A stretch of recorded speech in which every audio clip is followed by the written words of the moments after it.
다 함께 사도신경으로 신앙 고백하심으로 4월 14일 목요일 고난주간 마지막 날 다섯째 날 새벽 예배를 시작하겠습니다. 전능하사 천지를 만드신 하나님 아버지를 내가 믿사오며 그 외아들 우리 주 예수 그리스도를 믿사오니 이는 성령으로 잉태하사 동정녀 마리에게 나시고 본디오 빌라도에게 고난을 받으사 십자가에 못 박혀 죽으시고 장사한 지 사흘 만에 죽은 자 가운데에서 다시 살아나시며 하늘에 오르사 전능하신 하나님 우편에 앉아 계시다가 저리로서 산자와 죽은 자를 심판하러 오시리라. 성령을 믿사오며 거룩한 공회와 성도가 서로 교통하는 것과 죄를 사하여 주시는 것과 몸이 다시 사는 것과 영원히 사는 것을 믿사옵나이다. 아멘. 하나님 아버지시여, 예수 그리스도께서 걸어가신 십자가의 길은 우리에게 은혜를 주시기 위한 길이었사오니 오늘 주님의 그 은혜를 기억하며 우리가 걸어가야 할 사명의 길을 다짐하게 하여 주옵소서. 예수 그리스도의 이름으로 기도합니다. 아멘. 오늘 성경 말씀은 신약성경 갈라디아서 6장 1절과 2절의 말씀입니다. 오늘 성경 말씀을 제가 봉독해 드리겠습니다. 형제들아, 사람이 무슨 범죄한 일이 드러나거든 신령한 너희는 온유한 심령으로 그러한 자를 바로잡고 너 자신을 살펴보아 너도 시험을 받을까 두려워하라. 너희가 짐을 서로 지라. 그리하여 그리스도의 법을 성취하라. 아멘. 우리는 이번 고난주간에 갈라디아서의 말씀을 함께 묵상했습니다. 우리가 오늘 읽은 갈라디아서 6장은 갈라디아서의 마지막 장입니다. 갈라디아서 마지막 장이 어떻게 시작되는가? 갈라디아서 전체를 끝내면서 최종적인 그 결말을 짓는 부분에서 사도 바울은 우리에게 그리스도의 법을 성취하라 라는 명령으로 이 갈라디아서의 마지막 장을 시작하고 있습니다. 갈라디아서 전체가 그리스도의 법을 성취하라라는 이 권면으로 맞춰지는 것이지요. 그러면 이 그리스도의 법이란 무엇이겠는지요? 이 그리스도의 법은 우선 예수 그리스도께서 십자가의 죽음을 통하여 그 이루신 법을 가리킵니다. 이러할 때 우리에게 약간 표현 자체도 낯설고 이런 요구 자체가 낯설 수도 있을 겁니다. 왜냐하면 우리에게는 그리스도의 법이란 표현보다 그리스도의 은혜란 표현이 더 익숙하기 때문입니다. 그리스도께서 십자가를 통하여 성취해 주신 은혜란 표현이 우리에게 더 익숙하지, 그리스도께서 십자가를 통해 이루신 법이란 표현은 우리에게 낯설 수도 있습니다. 우리에게 익숙한 것은 그리스도의 은혜인 것이지요.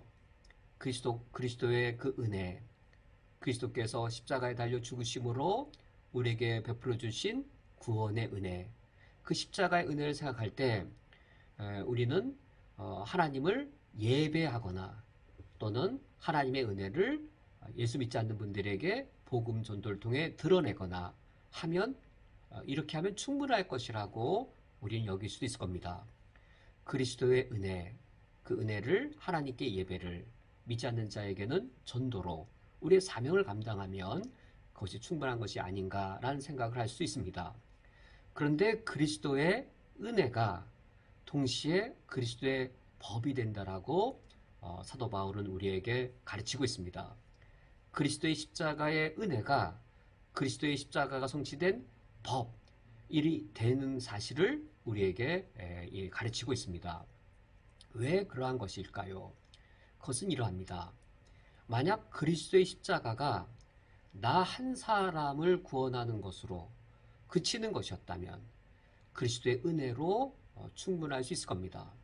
예수 그리스도의 십자가의 성취가 나 개인을 구원하는 것으로 그치는 것이었다면 그 구원받은 내가 개인적으로 하나님께 나와 하나님 나를 구원해 주신 것 감사합니다라고 찬양과 경배를 드리면서 예배하는 것으로 충분할 수도 있을 겁니다.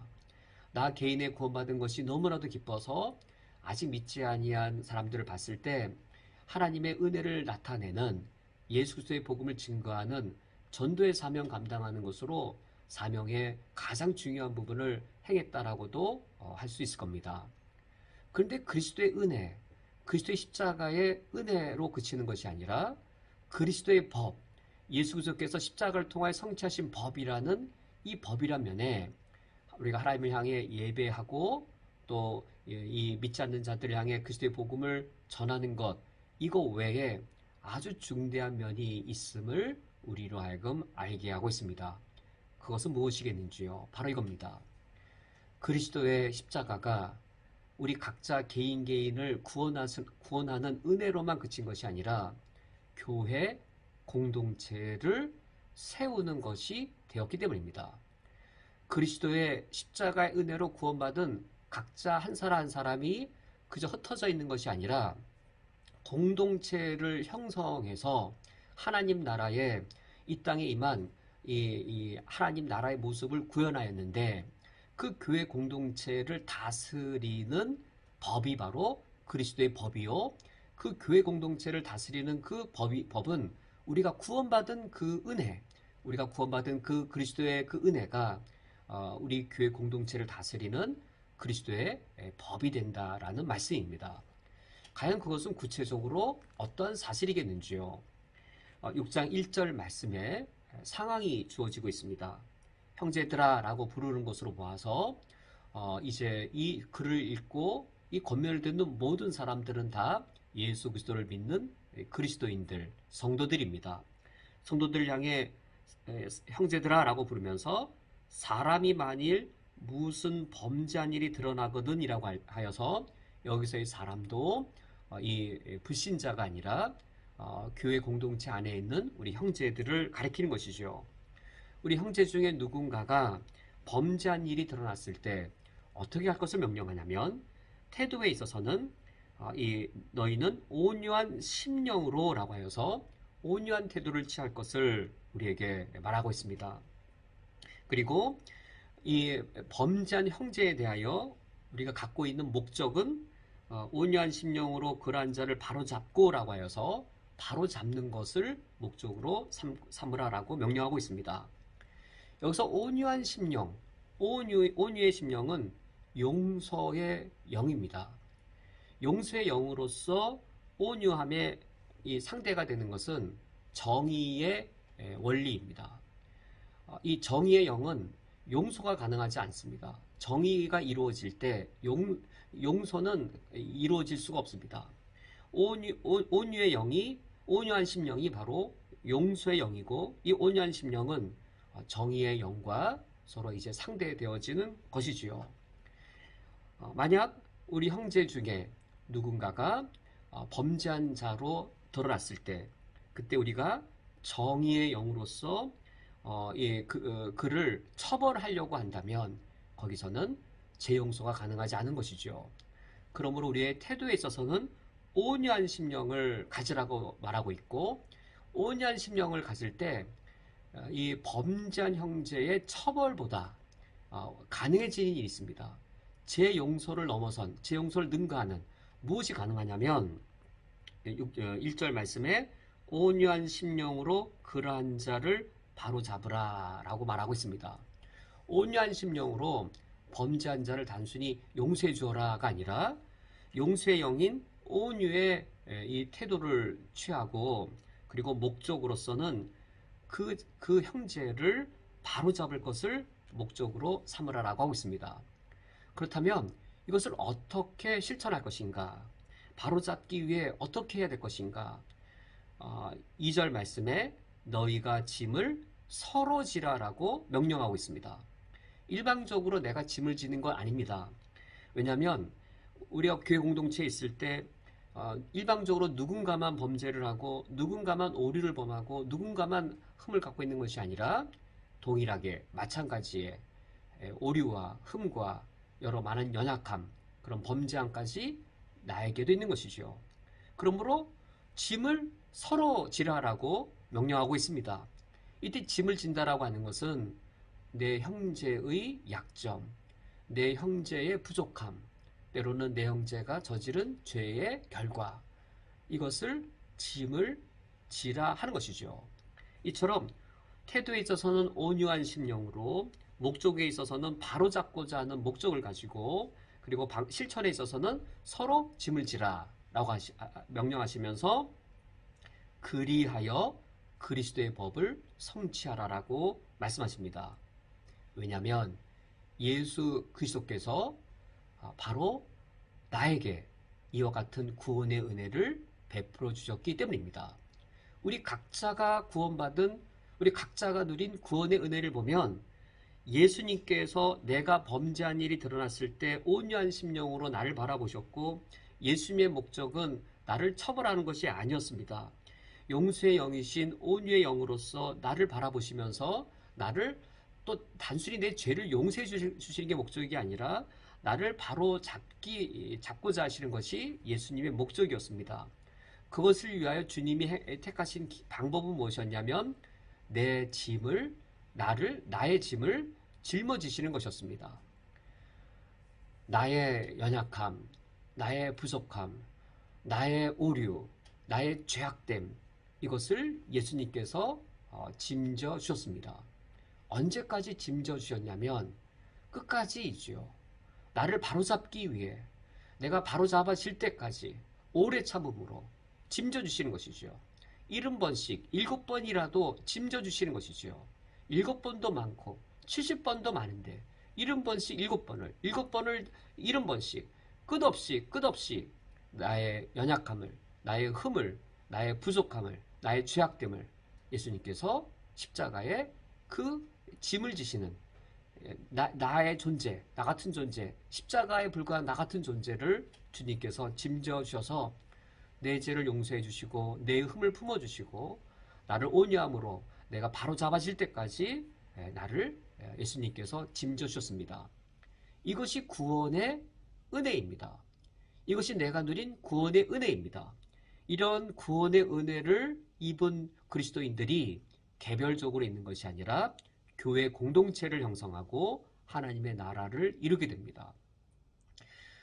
하나님께서는 우리에게 너희들 각자가 경험한 십자가의 은혜가 내가 형제를 대하는 원리가 되어야 되고 너도 마찬가지로 서로가 서로에게 내가 구원받은 원리로 형제를 대하라. 그것이 바로 그리스도의 법인 것이죠.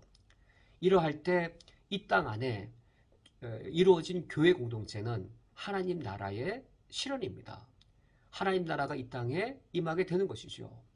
죄악된 세상 속에 하나님 나라의 사랑과 의와 조화를 이루는 아름다운 공동체가 창조되고 이 땅에서 하나님의 아름다운 이 기쁨들을 우리가 이 평강과 자유와 참된 희락을 우리가 누릴 수 있는 것이죠.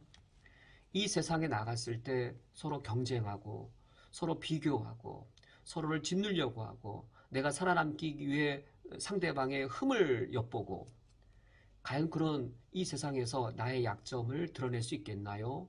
나의 흠을 드러낼 수 있겠나요? 그러나 나의 이 흠과 죄악을 짐져주신, 십자가에서 짐져주신 그 예수 그리스도의 은혜를 경험하고 함께 모인 교회 공동체에 왔을 때에는 내가 자유할 수 있는 것이죠. 아버지 집에 들어와서 아버지의 사랑을 마음껏 누리면서 우리가 서로의 짐을 지어줄 때에 그때 하나님의 사랑이 우리 교회 공동체 안에 더욱더 풍성하게 될 것입니다. 오늘 말씀을 맺도록 하겠습니다.